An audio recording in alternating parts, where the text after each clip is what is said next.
One of the greatest things about watching football is just those colorful uniforms and the protective pads that are so iconic, the helmets, the shoulder pads, the pants. But we got three experts that are going to come on and talk to us about the Gridiron uniforms, and they're from the Gridiron-Uniform database, and they're coming up in just a moment. This is the Pigskin Daily History Dispatch, a podcast that covers the anniversaries of American football events throughout history on a day-to-day basis. Your host, Darren Hayes, is podcasting from America's North Shore to bring you the memories of the gridiron, one day at a time. So as we come out of the tunnel of the Sports History Network, let's take the field and go no huddle through the portal of positive gridiron history with pigskindispatch.com. This podcast is part of the Sports History Network, your headquarters for the yesteryear of your favorite sport. You can learn more at sportshistorynetwork.com. Hello, my football friends. This is Darren Hayes of pigskindispatch.com, your portal to positive football history. Welcome once again to the Pig Pen, and we have a great day as we prepare to get ready for the big game coming up here in just a few days. About 3 weeks ago, I had the great opportunity to sit down with some very busy men this time of year. Gridiron-Uniform database, which is at gridiron-uniforms.com. Bill Schaefer, Tim Brulia, and Larry Schmidt. And we had a great discussion on some history and just preserving some great history of football, especially from the aspect of the football uniforms. And we shared some bits and pieces of this conversation with you on the Sports Jersey Dispatch podcast over on our other side. But here's just a great conversation just about some old pigskin with the uniforms and some great insight. And we'll leave it up with these three, with Bill Schaefer, Tim Brulia, and Larry Schmidt. Here's our conversation. All right. Well, I'm 49 years old. I live in Florida. I grew up in Pennsylvania. My dad was a season ticket holder for the Steelers since 1977. And so I went to a lot of games at Old Three Rivers. I'm a teacher down here in Florida, teach high school math. And a little more than 10 years ago, I ran into pretty much a convergence of events that allowed me to start dabbling into work as a graphic artist using rudimentary Microsoft Paint. And with the help of a connection through UniWatch, I was able to make contact with Tim, and that pretty much laid the groundwork for what would grow into the GUD. Okay, well, I guess that's very interesting. We've talked real extensively to Bill probably about a year ago in February, right around Super Bowl time last year, 2021. And we have that podcast on both the Pigskin Dispatch podcast feed and on Sports Jersey Dispatch. I believe it's episode 1 in Sports Jersey Dispatch, Bill. So you rank number 1 there, our conversation we had over a year ago. And that's a great segue into the bio of Tim Brulia. Tim, why don't you tell us a little bit about yourself? Okay. My name is Tim Brulia. I live in Enola, Pennsylvania.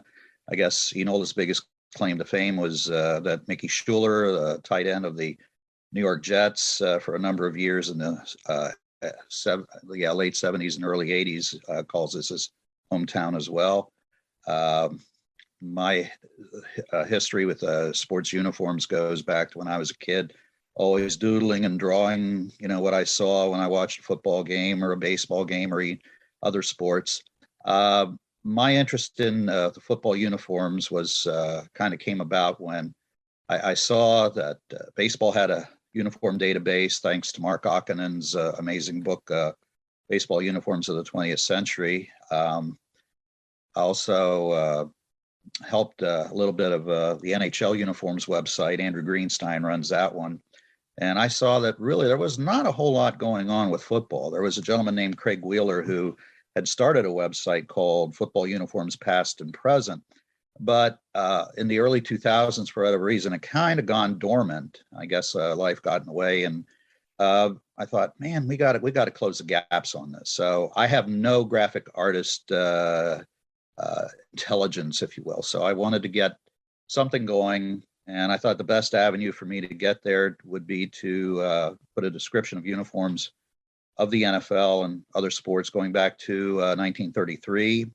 And I asked Paul Lucas, who is still is the editor of that website, hey, throw me a bone if you can, and if I can get somebody to help out. And I think it was about the year 2009, how time flies, it's amazing. And met up with Bill. He sent me a bunch of his graphics. I thought, hey, okay, we got a connection here. And for the better part of 2.5 years before we launched, we had all the uniforms up that we could possibly find. And lo and behold, we formed the Gridiron-Uniform database, the GUD, the good, whatever you want to call it. And it's been going strong for the last, I guess it's 11 years or so. So it's amazing. It's been an amazing journey. Still is an amazing journey. And that's how that came to fruition. I am 63, by the way, so I'm the elder statesman of the group. Well, it's a pleasure to meet you, Tim. I know I became, my connection to getting connected with Bill and the GUD is I saw some of your work on the PFRA website, which many of our listeners that listen on Pigskin Dispatch know we talk about PFRA, and we have quite a few guests from PFRA. But PFRA.org, I believe there's quite a bit of work from Tim on there in the members only section, and it's a great place to join. It's only $35 a year, and you get some great, fantastic information from the Professional Football Research Association. And that brings us to our third guest from the GUD, who is no stranger here to the Pig Pen. You've heard him quite a bit on pigskindispatch.com. Larry Schmidt. Larry, why don't you tell us a little bit about yourself? Sure. I'm Larry. I'm 53, and I currently reside in the Litchfield Hills in Northwest Connecticut. I'm originally a New Yorker. I was born in Brooklyn, and I was a third-generation New York Giants season ticket holder. My grandfather first got the tickets when the Giants played at Old Yankee Stadium I believe it was 1961. And my grandfather passed the tickets to my father, and then my father passed them on to me. And, I grew up going to Giants games in Giants Stadium. I'm from the era of, Phil Simms and Lawrence Taylor. And football has always been my favorite sport. I've always been very passionate about it. And, I've always, even at a very young age, I love football history. And I think a lot of my passion from that comes from going to the games with my father. When I started going to the games in the late 70s and early 80s, the Giants weren't very good. And we'd go early with my sisters, and my father and I would be tailgating. And my father would tell my sisters and I, stories about how the Giants used to be so good. They would be in the NFL championship game every year, and Y.A. Tittle and Frank Gifford. My father's favorite player was Sam Huff. And he'd talk about Sam Huff and Jim Brown, or Sam Huff and Jim Taylor. So I've always loved football history. And I still remember, I still have the very first history book I got for Christmas when I was 12 years old. And one of the things that I, aside from reading the stories and the names and the players and the statistics, I love the pictures, the black and white pictures, and looking at the team's uniforms. And it's something that always grabbed my attention. And I always thought it was fascinating how I could look at a photograph from the 1950s, black and white grainy, and I know right away, hey, that's the Chicago Bears, dark jerseys with the 3 stripes on the sleeves. And I just always thought that was great. And I used to doodle and draw pictures of my favorite football players. And so I remember as a reader of UniWatch, it was a weekend, I don't remember if it was a Saturday or a Sunday, Paul Lucas wrote, there's this new website, the Gridiron-Uniform database, and they linked it, and I went to it. I'm like, oh my God, I can't believe this, Like Tim was saying earlier, there had never been a database, documenting football uniform history before. And I spent probably the whole day, like clicking on everything and looking at the uniforms. Oh yeah, and this is great. I'm showing my wife, look at this. This is unbelievable. And she's like rolling her eyes. Oh yeah, that's real interesting, But, I loved it. And, being passionate and possibly borderline obsessive, they had a little contact us thing. And I started sending Bill and Tim emails like, hey, look what I found. I have this picture of this, and it's not quite exactly what you guys have. And basically, over time, I was probably just a pain in the ass that wouldn't go away. So they put me to work, and I've become like Bill's, one of his research specialists. When he needs something, he's like, hey, Larry, can you look this up? Can you help me with this, or dig up some photos on this? So that's how I got involved. Well, that's definitely fascinating on that. And I know I always refer to you, Larry, as sort of the guru of New York City area football, because you're the go-to guy on that. That's definitely for sure in my experiences. Now, Bill, what is the guys? I've been neglectful to tell what the GUD's website where people can find it. Why don't you give us that and what the mission statement is of the GUD? Well, the web address is gridiron-uniforms.com. You can type in Gridiron Uniform database, and let's see, I think I might have missed. Where are you here? There we are. You can type in Gridiron Uniform and database in just like a Google search or something, and it's the first thing that comes up. And it's the guys that operate the site, the technical aspect, made a really good job of being able to find things. It's not like a lot of other websites where, you get lost trying to hunt for something. It's really self-motivating, and you can just get right in there. And I've had people tell me, it's terrible for productivity at work, because somebody would be just looking for one thing, and it just leads down a rabbit hole of, oh, well, this takes you to this, and this goes to here, and I've been there. I can tell you from experience, it does. I was looking for one thing and I found another thing. That's become like a running joke over the years. Yeah, It is. yes. But the other one, as you said, kind of the motto of the website, I agree. Larry's absolutely dead on there. You're looking for one thing and you find something else. I think we're up to like case 2600 with that. But early on, something that Tim and I bantered back and forth is just get it right. It's kind of like the Al Davis statement of the century. We're not quite just win, baby, but we just want to do whatever it takes to have everything be artistically and historically accurate to just get it right. And I can tell you from the point of your readers and viewers, me being one of them, but that's definitely appreciated. We love to have that historically accurate information and graphics, which has got to be no small feat, I'm sure. Now, Tim, this question is directed to you. Now, you had you and Bill getting together, and you sort of had your initial plans of what the Gridiron Uniform database was going to be. Has anything changed or threw a curveball that's taken you in a new direction that sort of surprised you over these last 11 years? Honestly, well, when we first started, our attempt was to go back to the year 1933. Mainly because that was the year that it seemed like football kind of stepped out on its own and under the shadows of college football. And also because that's the year that we had an annual scheduled championship game every year. The NFL split into divisions. They broke away from the college rules a bit. So that was a good starting point for us. And that wasn't. I thought you were going to say 1933 because that's the year the Steelers started. I thought maybe that was. Actually, that's a little bit. That's a good thing to say because that was the year Pennsylvania did away with their blue laws. Because before that, you could not have a professional sporting event being played on a Sunday in Pennsylvania. That included baseball. So.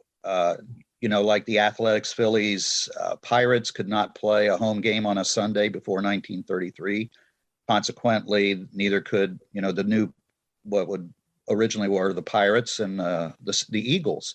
So which meant that the NFL had teams from Pennsylvania like Pottsville and Frankfurt. They had to play their home games on a date other than a Sunday, which is kind of a trivia bit for you there. But anyway, but that had something to do with it as well. But I think for as the years went on, we were able to kind of go back before that into I like to call it the BC era of pro football, before 19. So we do have uniforms going back to the NFL's inception in 1920, which was a step that we really weren't going to do at first. I think also we decided along the way to do game by game uniform matchups, which we have going back way back into the 30s. So those were steps that we had not envisioned when we started out in 2011. And we've also gone into other leagues. So we've gotten into the All-America Conference, World Football League. We've done these last few one and done year seasons of the XFL and the AAF, and I'm sure we're going to do the USFL of this year. So we've gone into other leagues, even back pre-AFL, AFLs, if you will. So we've expanded immensely from what our original goal was. And I think we've become more or less the all-in-one go-to database for everything involved with sports, and especially pro football. So that's where I think we've branched out from our original intent, as I see it. Okay. Now I'm going to address this next question first to Larry, but I'm going to ask Tim, you and Bill this question too after Larry's response. But Larry, what in your tenure with the GUD, what has been one of your high point or maybe your favorite projects to have worked on for the GUD? There have been so many. I always fondly recall my first big one that Bill invited me to help him out with was we started working on belts, fixing the belt colors on the website. And it's funny because I think this is probably what started I was looking for one thing and I found another. I was just at work at lunchtime, just randomly I was looking at pictures of Earl Campbell, and I don't remember, I think, the default when the website first started was teams had black belts. Most teams had black belts. And I was looking at these pictures of Earl Campbell, and they had powder blue belts with the blue pants and white belts and I said, hey, Bill, look at this picture of Earl Campbell. The belts aren't black. We need to fix that. And he said, okay, well, span it out. Is this a 1-year thing? When did they start? When did they switch from black? And as I'm looking for pictures of the Houston Oilers, the Pittsburgh Steelers, they wore yellow belts with the yellow pants, of course. And it was just one. So then I'm looking at Steelers pictures. Oh, the Jets, they wore, it was the belts that were exposed around the back of the pants. And it's like, oh, this is a completely different style. And the Bills, they wore red belts with the blue pants, but blue belts with the white pants. And it was just this, I think we spent like 3 or 4 months cleaning up most of it. And, every once in a while you always find something, but that was, that was a lot of fun. And actually that's probably when I started to really feel like, a member of the GUD as opposed to a fan of the site who would just send in a picture here and there. It was like a really, and, Tim and Bill, taught me how to be a good researcher and don't trust what you find, use your eyes. And, it's not just the field, or the players on the field, but, looking at the different stadia, trying to date it. Because, when you look at Getty images, the dates are just completely unreliable, to put it kindly.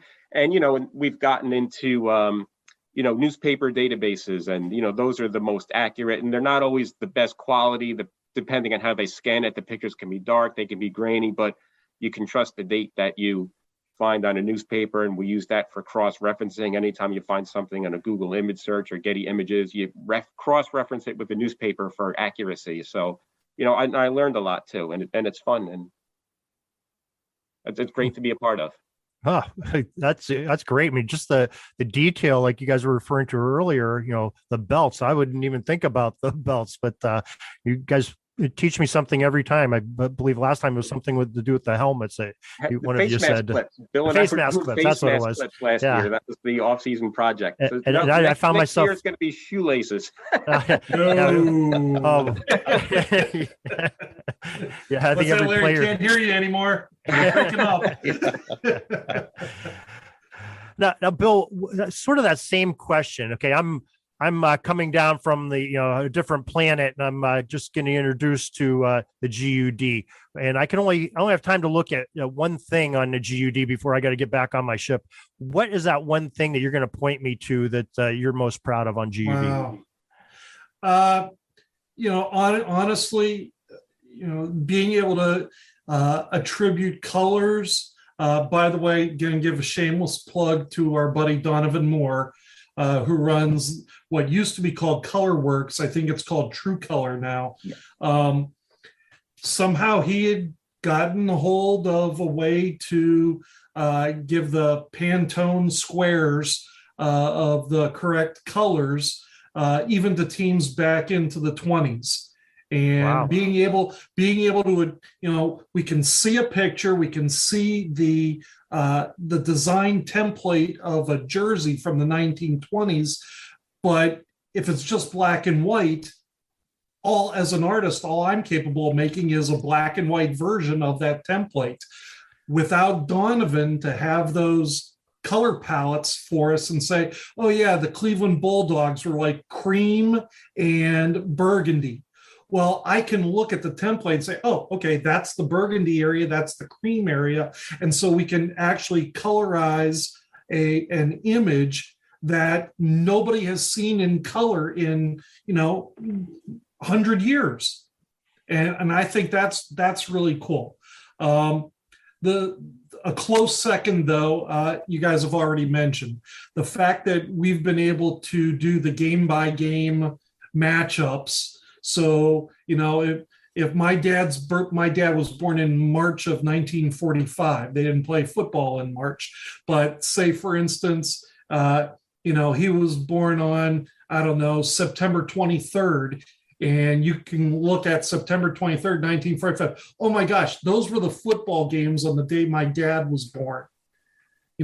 Just being able to look and see a historical reference that, the normal layperson football fan, there isn't many color videos out there from the 40s and 50s, but to be able to, have somewhere to go and actually see in color what everything looked like back then, I still think that's got to be one of the high points for the site. Wow, that's fantastic. Tim, I know how it is to run a website.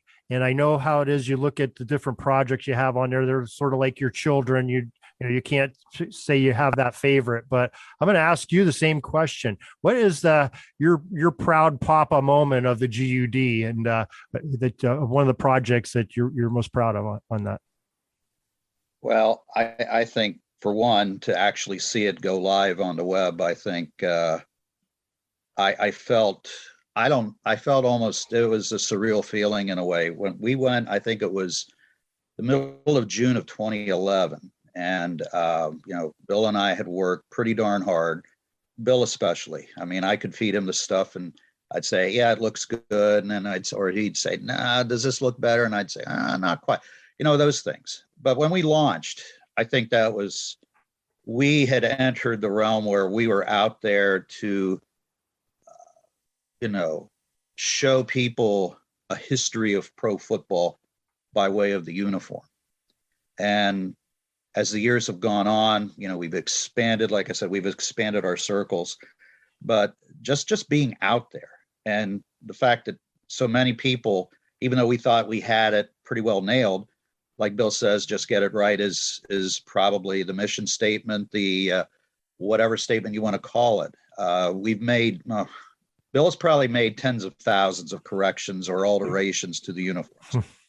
And, to have a loyal, dedicated person to the site, he's not yet burnt out. And that's one thing I have to give him credit for. I have burnt out a little bit, but I've kind of got it, the juices rejuvenated. But I think my proudest moment, and the proudest moment for at least from my end, is the actual launch of the site. And the fact that it's been out there, it's improved. I credit our IT people with that as well. Rob Haleko has been instrumental in that. We also have Austin Selnick. I think if I mispronounce it, I'm sorry, Austin.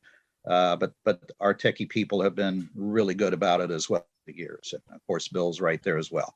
I think those three as well as Larry, who's been the endless. He's like our Super Snoop and Blabbermouth. They used to be cartoon detectives. Larry, I think, knows who I'm talking about.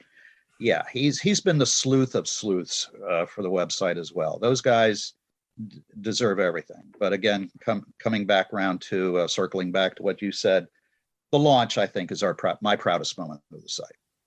Maybe get some more current here. I'm going to ask each of you the question. We'll start off with Bill. What is a current project that you have going up on Gridiron Uniform database that we could either look at now or look forward to in the near future? Well, I'm going to answer your question in two ways. The first, the most obvious way. As we already mentioned earlier, we've got the new USFL coming out, coming up in the spring. There's already been an announcement that the Redskins, the Washington football team is going to, have their release or their reveal of their new name. And apparently there's going to be a uniform reveal along with it coming up towards the end of February.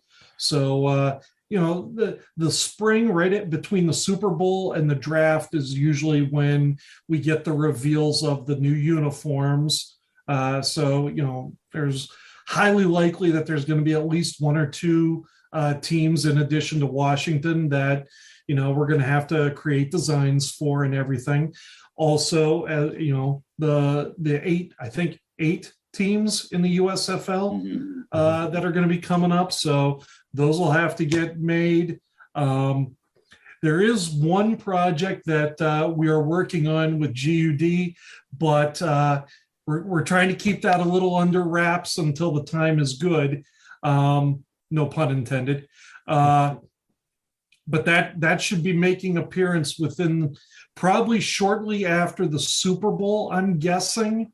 I figure about a month or so we should be ready for the reveal. It's not going to be a completed project when it comes out. It's going to be something more along the lines of a little bit here and there as we go. So, giving you the little tease here, but we want to try to keep it under wraps for another month or so, but there is something pretty big coming up on the way. Well, I hope when you can reveal it, maybe give me a call and you can share that and we'll help spread the word about it. So absolutely. Tim, I'm going to ask you something along the same lines. Is there anything that Bill mentioned or did not mention that you're excited about that's coming up that you can talk about that's coming up that we can look forward to, or maybe he's just recently out on the Gridiron Uniform database? Well, I am sworn to secrecy on the upcoming debut of, a new feature. I just wanted to say that the Washington football team, as I understand, the reveal for them with their new name, new uniforms is actually February 2nd, which of course for the three of us here, three of the four of us, February 2nd is a golden day in Pennsylvania because that of course is Groundhog Day. So maybe it's coincidence or what, but that's when the WFT will announce their new name and uniforms. Really, I'm excited about what will be coming out. I think a lot of folks will be excited as well when they see, what's coming up, in the very near future. There is nothing, I think, other than that. I know it's a huge tease and we'll leave it at that. But I'm not sure if there's any other,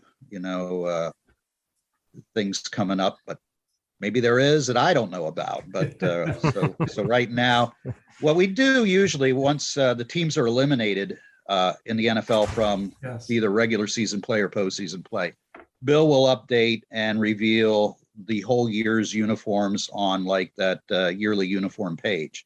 So probably after this weekend with the divisional games going on and the four teams that will be ousted, you will see their pages instead of saying not completed, season not completed, you'll see the full extent of the uniforms that they wore throughout the years. Throughout the season.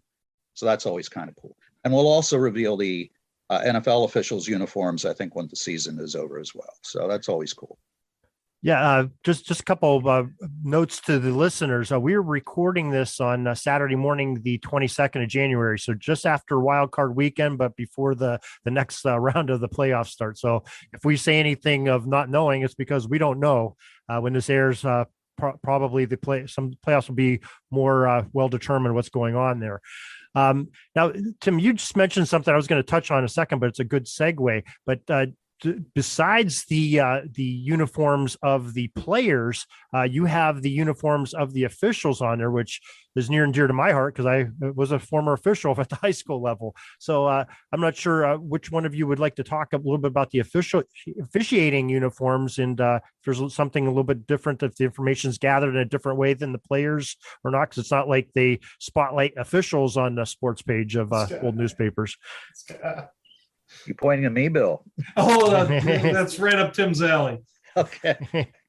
Well, Darren, I had been pushing Bill to do. I thought, there is no website out there that has done the evolution of officials' uniforms, but they're on the field or on the ice or on the court just as much as the players are.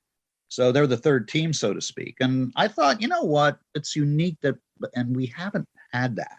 I'd like to kind of add that. Bill is kind of like, and I get that. I understand that, because he had to develop a whole new template for officials that, we didn't have before. So I'm not sure what year that was. Bill, you got to show the zebras some love. Our zebras need love. Yeah, exactly.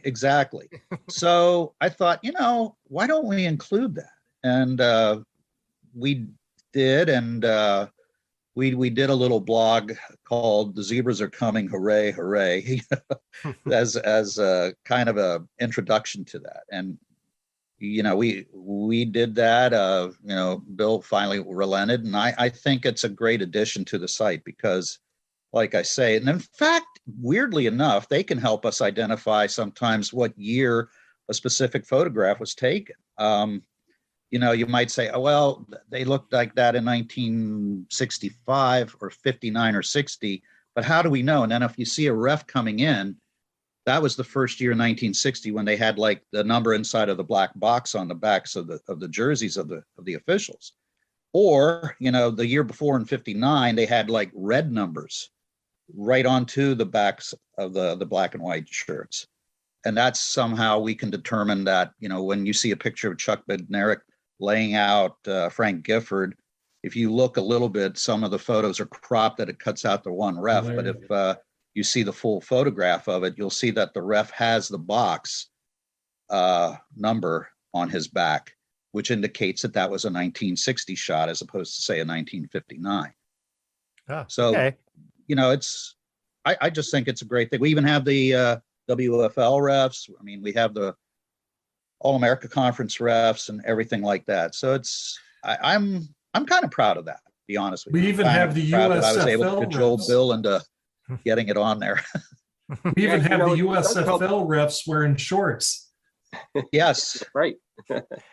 Yeah. It really helps dating, with the old photos. It's helped me a lot knowing that the NFL referees began wearing striped jerseys in 1941.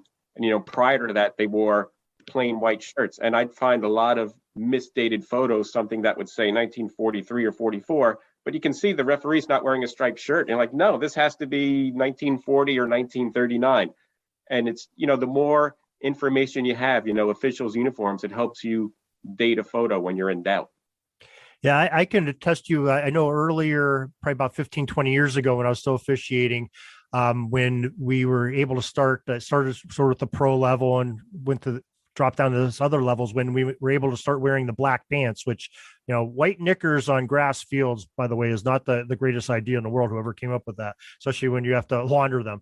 But we had some debates of tradition of wearing white knickers, and some of the guys were like, oh, you got to keep the tradition. And I said, well, if you go back to early football, they're wearing, dark pants way long before they were wearing white knickers. So that was always my point of contention on there of being a proponent for black pants.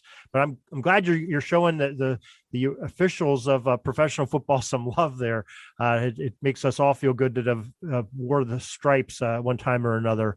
And we're trying to do the same on Pigskin Dispatch. I know I've done a couple series with author Timothy Brown, not the player, but the author Timothy Brown. And we've gone into some innovations through officiating. So I can appreciate the history of officiating very much, and we appreciate what you're doing there with them.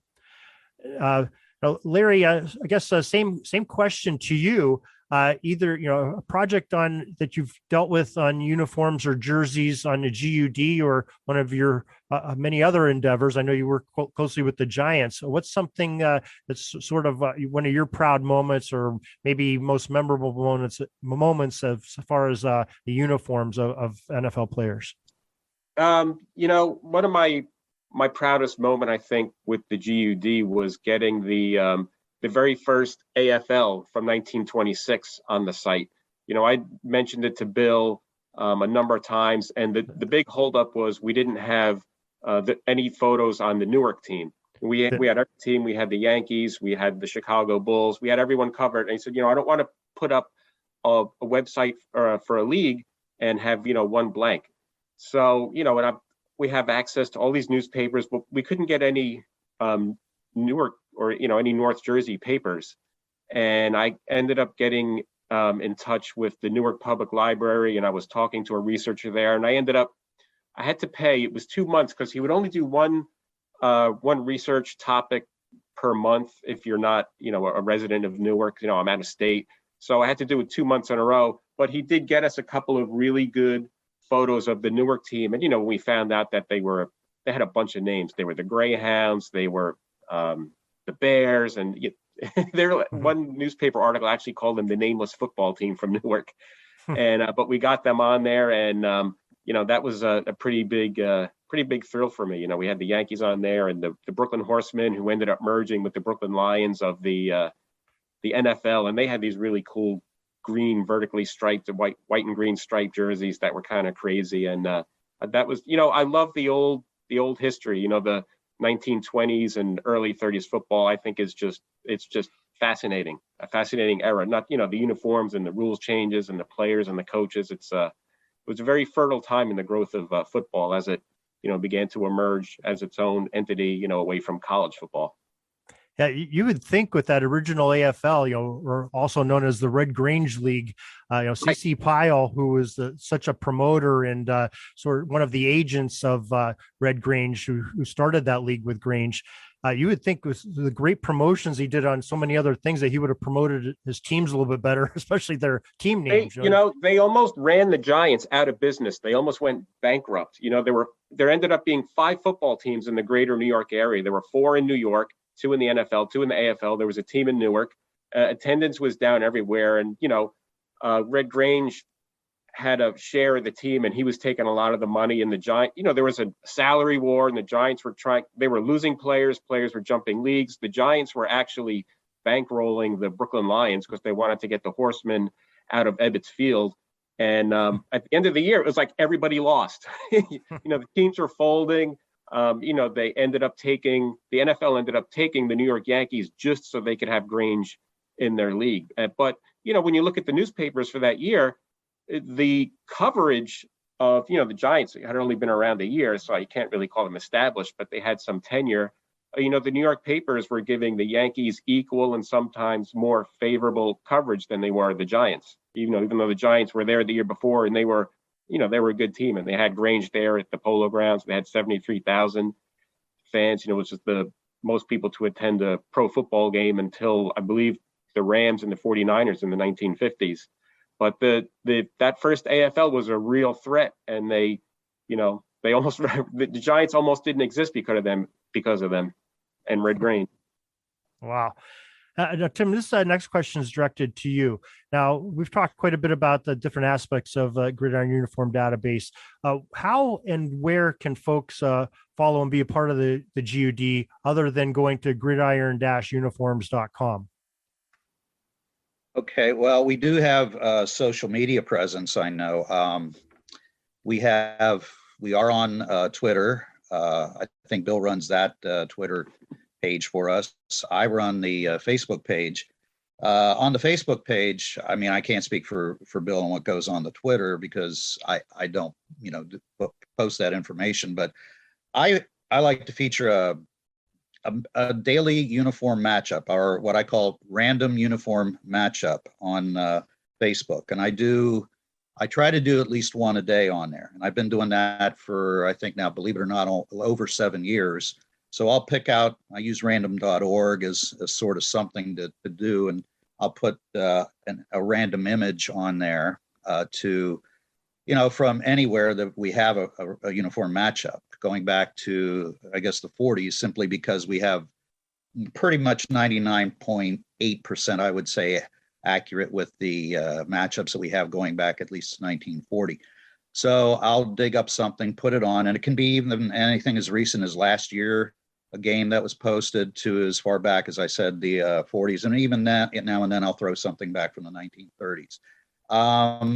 We have about 1,100 likes on Facebook. So if you're interested in that, anybody out there who's listening, if you're interested in any type of uniform matchup that occurred, might bring back some memories for you, or maybe, hey, I didn't know they wore that.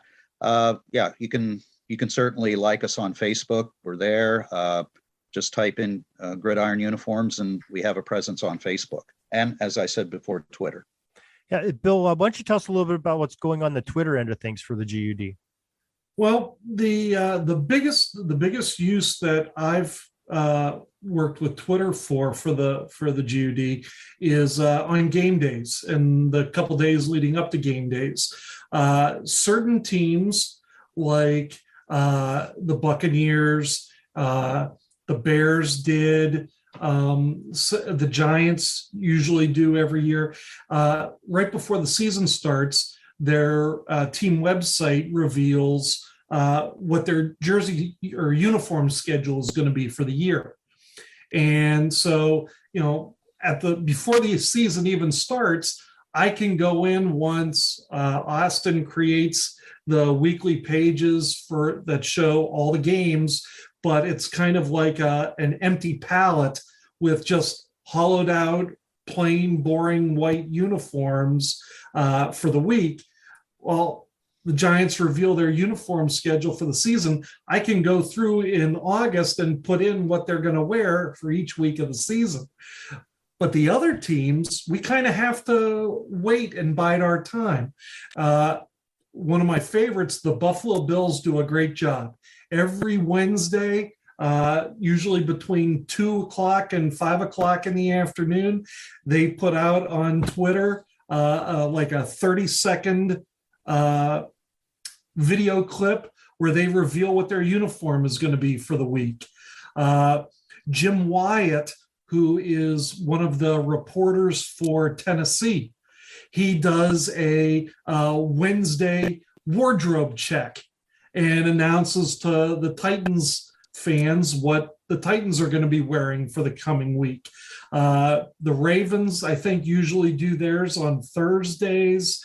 And most of the other teams get in there. The Saints are usually pretty reliable for like a Friday or Saturday for a Sunday game. And so when those reveals happen, I do a quick retweet and it connects through the GUD Twitter feed.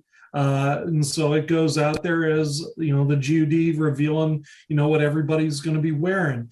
There are, unfortunately, some teams that just, haven't woke up to the 21st century yet.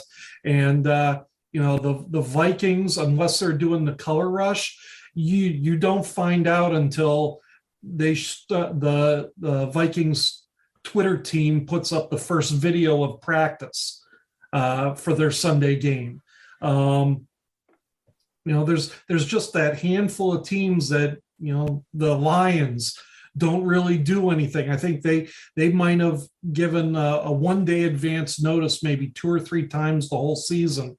Otherwise, you just got to wait until you see footage from practice, from warm-ups on a Sunday game. So, but yeah, that's a lot of people have, connected with that, especially, season ticket holders. They want to know what jersey is the team going to wear going to the game, so that they can be, appareled correctly. So that's pretty much the biggest use that I've used for Twitter in connection with the site. Gentlemen, I appreciate your time of sharing your personal opinions, those of what your artistic impressions of what you've done to help support and preserve the history on Gridiron-Uniform database, and just sharing the great football history and your knowledge with us today. And really appreciate you and appreciate the site. Thanks for having us, Darren. Yes, thanks for having us, Darren. Appreciate it. Thanks to the rest of you guys, Bill and Larry as well. Thank you, guys. Hey, before we go, I want to show you something, because we were talking about the favorite jerseys, and I happen to have my old photo album next to me. This is me, 1986 Super Bowl in my Phil Simms jersey. This is in my friend's room in the dorm. I still have that. I wish I still had that mug. I love that mug. We're wondering what's in that Giants mug. Right. Well, I was 18. I was underage, and there was no alcohol allowed in the dorm. But let's be honest, Larry. We were all in dorms at 18. That was illegal, but wasn't always the case. I'm sure there was some kind of beverage you weren't supposed to have in there. We know. Yep. Hey, the Super Bowl. You can break a few rules to celebrate a Super Bowl. That's right. All right, gentlemen. Thank you very much.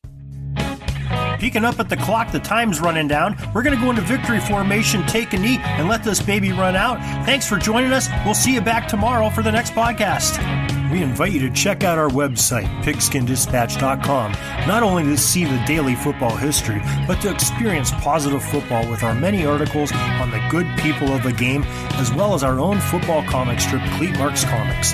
Pigskinddispatch.com is also on social media outlets, Facebook, Twitter, Instagram, and don't forget the Pigskin Dispatch YouTube channel to get all of your positive football news and history. A special thanks to the talents of Mike and Gene Monroe, as well as Jason Neff for letting us use their music during our podcast. This podcast is part of the Sports History Network, your headquarters for the yesteryear of your favorite sport. You can learn more at sportshistorynetwork.com. Are you having a hard time figuring out what to get Dad for Father's Day? You should check out Row 1 Brand's Vintage Pictorum Gallery. They have America's best sports art. With over 7,200 historic sports prints, you're assured to find something unique for Dad this Father's Day. Instead of a boring old tie, get him a historic baseball photo taken by Henry High Sandom at the historic Polo Grounds Stadium in New York City during the 1894 Temple Cup. Or, if he's an NFL buff, check out the 1963 vintage NFL poster. These are so good looking that you'll be amazed how they turn out. Shop now at sportshistorynetwork.com/row1 and save 15% off your order.